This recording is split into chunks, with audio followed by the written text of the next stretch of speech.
Welcome to our channel. My name is Gerald, your host. Inhale confidence, exhale doubt. Today is 31st December 2023. In most of the settings, this is where families meet, make resolutions, make merry as they prepare for the new year to be ushered in. In Christian perspective, today is a day where we celebrate the household of Joseph, that is, the family of Joseph, Mary, and Jesus. Remember, Jesus is a baby at this time because logically it's about 5 days since birth, but spiritually it's been a while where the parents have had Jesus for quite a while. So in a family setup, this is where families are blessed. A mother, father, and children, they come together to seek God's blessings for the year that has ended and for graces so that they can be able to welcome the new year.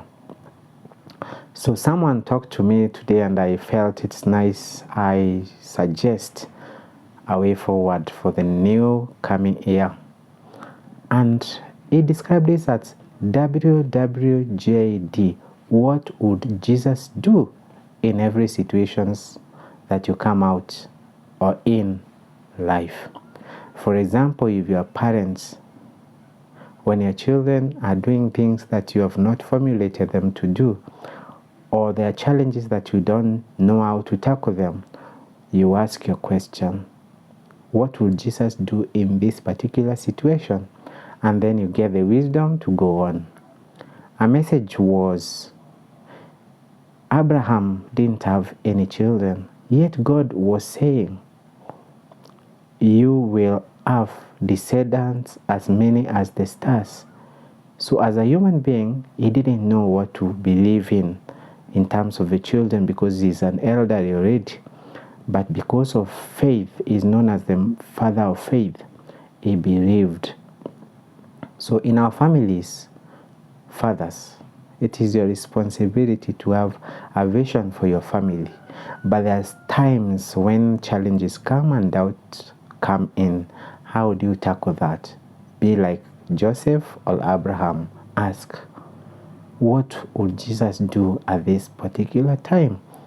And the best he would do is to be patient, to be loving, to provide enough time to spend with your family and know them, to make a few sacrifices, some of them very painful, but they need to be done.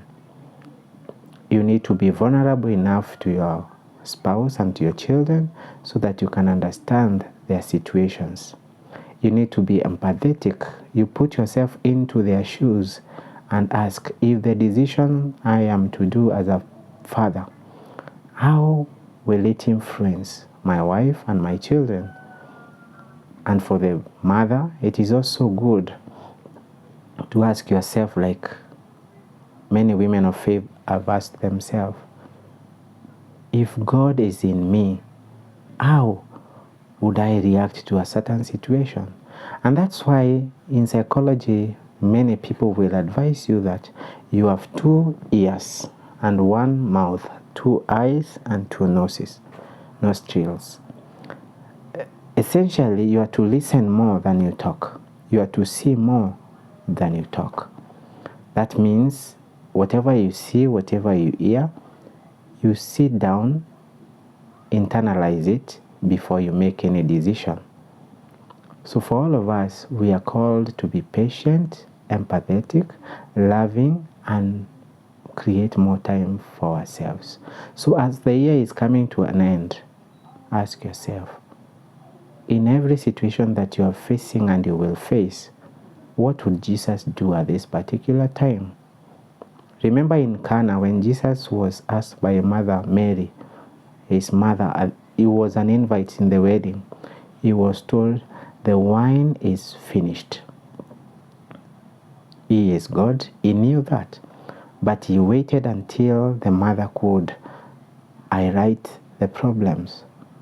And then she went away. She gave him the room to do something. This is how women should give men a situation, but also allow them to ponder and make a decision.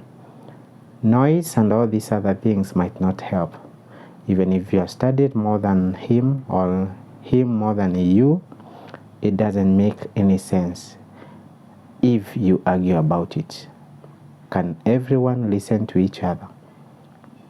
A community of believers, there are people who see far because you believe in a certain agenda, and together with trust and graces of God, you continue every day to make it a better day. Merry Christmas again, Happy New Year, and see you in the new year 2024. Kudos.